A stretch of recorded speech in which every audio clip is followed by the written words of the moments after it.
दोस्तों जय हिंद। स्वागत है आपका ज्ञान की पिपासा चैनल पर। अगर आपने अभी तक चैनल को सब्सक्राइब नहीं किया है तो चैनल को कर लें सब्सक्राइब और बेल आइकन को भी प्रेस कर लें ताकि चैनल से संबंधित सभी तरह की अपडेट्स आपको मिलती रहे। दोस्तों कल केंद्र सरकार के द्वारा फाइनेंशियल ईयर 2024-25 का अंतरिम बजट पेश किया गया। केंद्रीय वित्त मंत्री निर्मला सीतारमण जी ने अंतरिम बजट पेश किया और अंतरिम बजट पेश करते हुए लगभग 58 मिनट लंबा भाषण दिया। क्योंकि इस वर्ष लोकसभा के जनरल इलेक्शन है, इसलिए पूर्ण बजट की जगह पर अंतरिम बजट पेश किया गया है। पूर्ण बजट लोकसभा इलेक्शन के बाद नई सरकार के गठन के बाद पेश किया जाएगा। तो दोस्तों इस वीडियो में हम 1 फरवरी को पेश हुए बजट की कुछ मुख्य बातों को जानने का प्रयास करेंगे। तो आइए वीडियो को आगे बढ़ाते हैं। दोस्तों बीते दिनों जो केंद्र सरकार के द्वारा अंतरिम बजट पेश किया गया वह लगभग 47.66 लाख करोड़ रुपए का है। अब हम अगर यह देखें कि सरकार ने बजट में किन किन मंत्रालयों को कितनी राशि आवंटित की, तो दोस्तों इसमें 6.2 लाख करोड़ रुपए, जो कि किसी भी मंत्रालय को आवंटित की गई राशि का सबसे ज़्यादा है। 6.2 लाख करोड़ रुपए रक्षा मंत्रालय के लिए। इसके बाद 2.78 लाख करोड़ रुपए सड़क परिवहन और राजमार्ग मंत्रालय के लिए। 2.55 लाख करोड़ रुपए रेलवे मंत्रालय के लिए।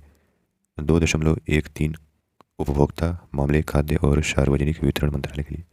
2.03 गृह मंत्रालय के लिए और 1.77 ग्रामीण विकास मंत्रालय के लिए। 1.68 रसायन और उर्वरक मंत्रालय के लिए। ये सभी आंकड़े जो हैं लाख करोड़ रुपए में है। दोस्तों आगे बढ़ने से पहले अगर हम आय और व्यय यानी सरकार की आमदनी और खर्चे के बारे में अगर हम बात करें, तो उदाहरण के लिए अगर सरकार 1 रुपये कमा रही है, यानी कि 1 रुपये सरकार की आमदनी हो रही है, तो 1 रुपये किन किन क्षेत्रों से आता है, तो उस 1 रुपये में से 28 पैसे उधार और अन्य देयताओं से, 19 पैसे इनकम टैक्स से जो केंद्र सरकार लगाती है, 18 पैसे जीएसटी और अन्य प्रकार के करों से, 17 पैसे कारपोरेट टैक्स से, 7 पैसे ऋण भिन्न प्राप्तियों से, 5 पैसे केंद्रीय उत्पाद शुल्क यानी सेंट्रल एक्साइज ड्यूटी से, 4 पैसे सीमा शुल्क से और 1 पैसे ऋण भिन्न पूंजी प्राप्तियों से। और दोस्तों अगर हम सरकार के खर्च की बात करें, तो उदाहरण के लिए अगर सरकार 1 रुपये खर्च कर रही है, तो उसमें से 20 पैसे ब्याज की अदायगी में, क्योंकि सरकार जो लोन लेती है तो उसका ब्याज भी चुकाती है, तो 20 पैसे राशि ब्याज की अदायगी में। इसके अलावा 20 पैसे करों और शुल्कों में राज्य की हिस्सेदारी, 16 पैसे केंद्रीय क्षेत्र की योजनाओं में, 8 पैसे केंद्रीय प्रायोजित योजनाओं में, 6 पैसे आर्थिक सहायता, 8 पैसे डिफेंस के क्षेत्र में, 8 पैसे वित्त आयोग और अन्य अंतरण, 4 पैसे पेंशन के लिए और 9 पैसे अन्य प्रकार के खर्च। तो दोस्तों ये हो गया सरकार की कमाई और खर्च का ब्यौरा। दोस्तों 1 फरवरी को पेश हुए अंतरिम बजट्स की कुछ मुख्य हाइलाइट्स, जैसे आयकर स्लैब में कोई बदलाव नहीं हुआ है, पहले की तरह 7 लाख तक की आय आयकर से मुक्त है। 86,000 करोड़ रुपए मनरेगा के लिए आवंटित किया गया है। 7500 करोड़ रुपए आयुष्मान भारत प्रधानमंत्री जन आरोग्य योजना के लिए आवंटित किया गया है तथा अब आयुष्मान भारत योजना के तहत आंगनवाड़ी कार्यकर्ताओं और आशा वर्कर्स को भी शामिल किया जाएगा। 40,000 बोगियों को वंदे भारत ट्रेन के मानकों के अनुरूप बदला जाएगा। 3 नए रेलवे कॉरिडोर बनाए जाएंगे। प्रधानमंत्री आवास योजना ग्रामीण के तहत 3 करोड़ घर बनाए गए हैं और अगले 5 वर्षों में 2 करोड़ घर और बनाए जाएंगे। 1 करोड़ परिवारों को हर महीने 300 यूनिट मुफ्त बिजली रूफटॉप सोलर योजना के तहत। 1 करोड़ लखपति दीदी बनाई गई हैं। अगले 5 वर्षों में 3 करोड़ और लखपति दीदी बनाई जाएंगी। एफोर्डेबल हाउसिंग के लिए योजना चालू की जाएगी। दोस्तों आइए अब हम एक अखबार में दिए गए आर्टिकल के माध्यम से कुछ पॉइंट के सहारे इस बजट को विस्तार में जानने का प्रयास करते हैं। दोस्तों पहला पॉइंट यह है कि टैक्स में बदलाव नहीं किया गया है। पहले की तरह 2.5 लाख रुपए तक की इनकम ही टैक्स फ्री है। अखबार लिखता है कि सरकार ने आम आदमी को इस बार इनकम टैक्स में कोई राहत नहीं दी है। पुराना टैक्स रिजीम चुनने पर अभी भी आपकी 2.5 लाख रुपए तक की इनकम ही टैक्स फ्री रहेगी। हालांकि इनकम टैक्स एक्ट के सेक्शन 87A के तहत आप 5 लाख तक की इनकम पर टैक्स बचा सकते हैं। वहीं नया टैक्स रिजीम चुनने पर पहले की तरह ही 3 लाख रुपए तक की इनकम टैक्स पर टैक्स नहीं लगेगा।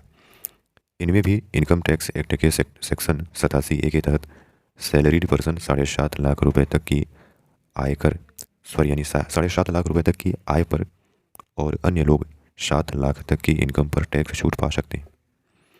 पुरानी टैक्स रिजीम के बारे में अगर बात करें तो 2.5 लाख रुपए तक की आय पर 0%, 2.5 लाख से 5 लाख तक की आय पर 5%, 5 लाख से 10 लाख तक की आय पर 20% और 10 लाख से अधिक की आमदनी पर 30% का टैक्स दर है।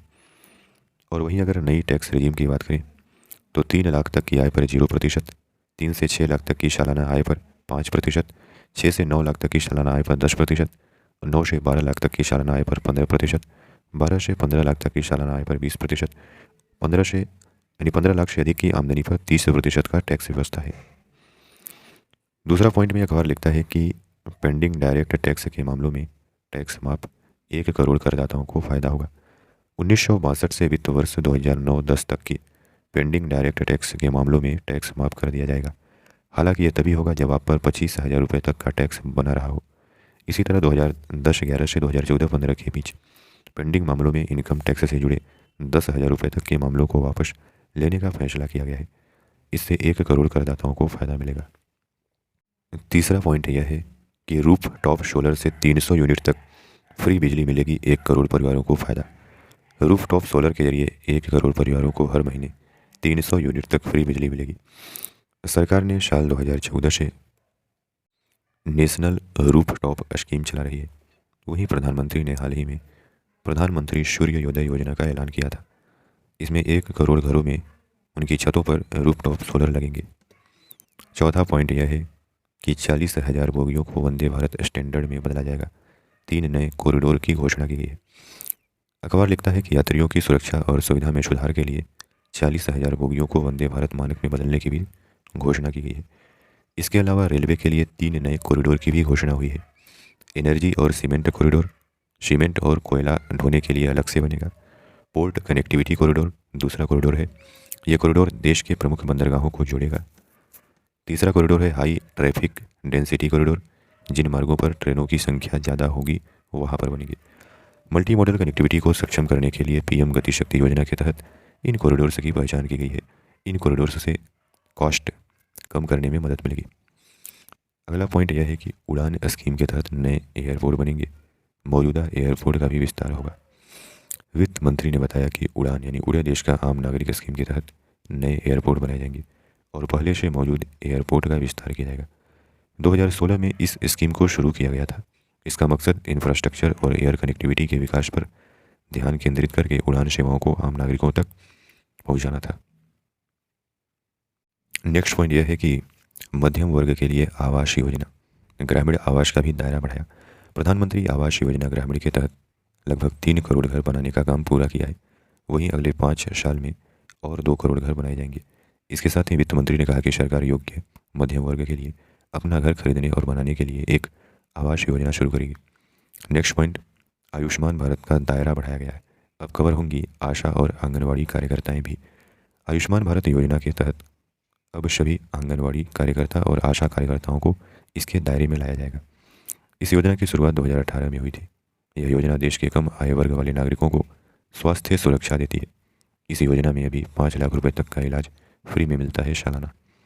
नेक्स्ट पॉइंट, लखपति दीदी का दायरा बढ़ाया। 3 करोड़ महिलाओं को लखपति बनाने का टारगेट। बजट में लखपति दीदी योजना के तहत 3 करोड़ महिलाओं को लखपति बनाने का टारगेट रखा गया है। पहले यह टारगेट 2 करोड़ था। इस योजना के तहत अभी तक 1 करोड़ महिलाओं को लखपति बनाया जा चुका है। योजना के तहत महिलाओं को एंटरप्रेन्योरशिप, इंडस्ट्रीज, एजुकेशन और दूसरी ज़रूरतों के लिए स्मॉल लोन दिए जाते हैं। लखपति दीदी योजना का लाभ लेने के लिए जरूरी डॉक्यूमेंट में Aadhaar card, PAN card, income certificate, निवास प्रमाण पत्र, बैंक खाते का विवरण, registered mobile number, passport size photo. अगला पॉइंट यह है, यूविन प्लेटफॉर्म के जरिए vaccination.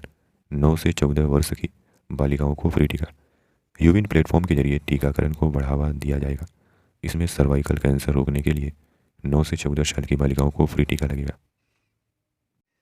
Point number 10, infrastructure budget यानी बुनियादी ढांचे के लिए बजट 11.1% बढ़ाकर 11.11 लाख करोड़ रुपए किया गया। इस साल केंद्र सरकार ने इंफ्रास्ट्रक्चर बजट 11.1% से बढ़ाकर 11.11 लाख करोड़ रुपए कर दिया है, जो कि जीडीपी का यानी सकल घरेलू उत्पाद का 3.4% है। पिछले साल यह बजट 10 लाख करोड़ रुपए था। यह पैसा सरकार एयरपोर्ट, फ्लाईओवर, एक्सप्रेसवे, हॉस्पिटल बनाने जैसे मेगा प्रोजेक्ट के लिए खर्च करेगी।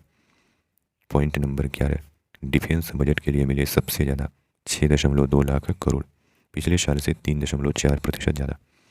भारत का डिफेंस बजट अब 6.20 लाख करोड़ रुपए हो गया है। पिछले साल डिफेंस बजट 5.93 लाख करोड़ रुपए था, यानी इस बार रक्षा बजट जो है 3.4% बढ़ाया गया है। पॉइंट नंबर 12, एग्रीकल्चर के लिए मिले 1.27 लाख करोड़ रुपए। पॉइंट नंबर 13, मत्स्य संपदा योजना को बढ़ावा दिया जाएगा। इससे 55 लाख नए रोजगार मिलेंगे। अखबार लिखता है कि प्रधानमंत्री मत्स्य संपदा योजना को बढ़ावा दिया जाएगा। जल कृषि उत्पादकता को 3 टन से बढ़ाकर 5 टन किया जाएगा। निर्यात को बढ़ाकर के 1 लाख करोड़ रुपए ले जाएंगे। मत्स्य संपदा योजना से 55 लाख नए रोजगार मिलेंगे।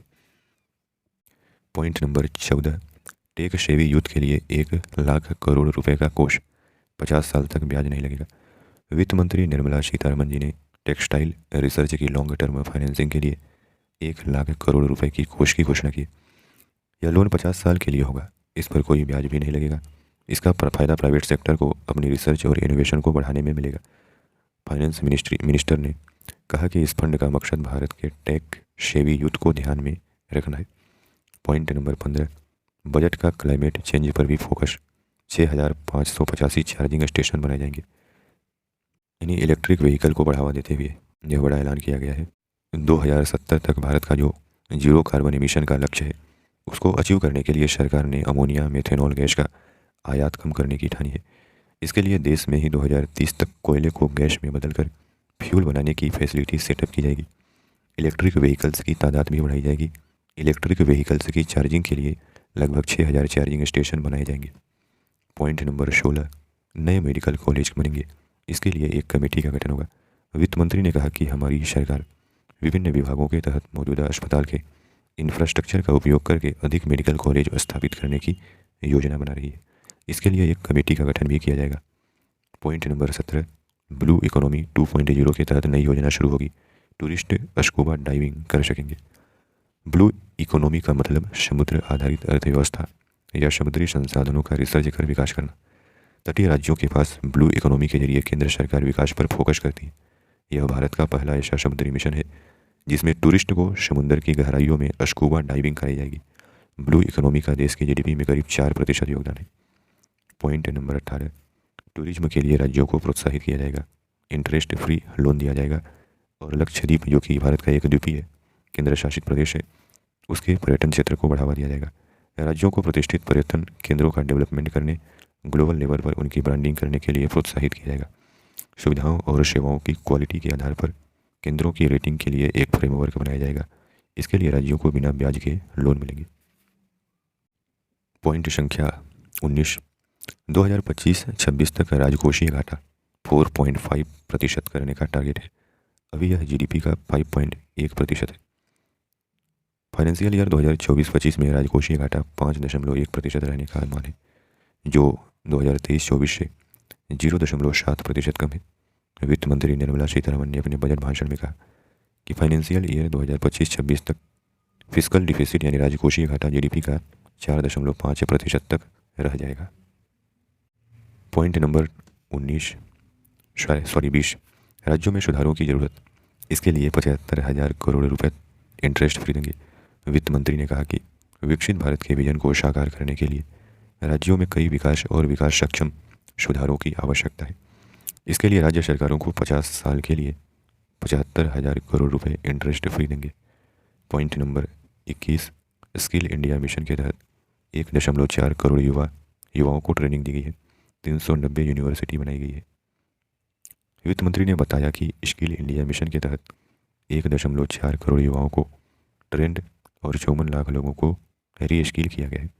3,000 नई ITI बनाई गई हैं।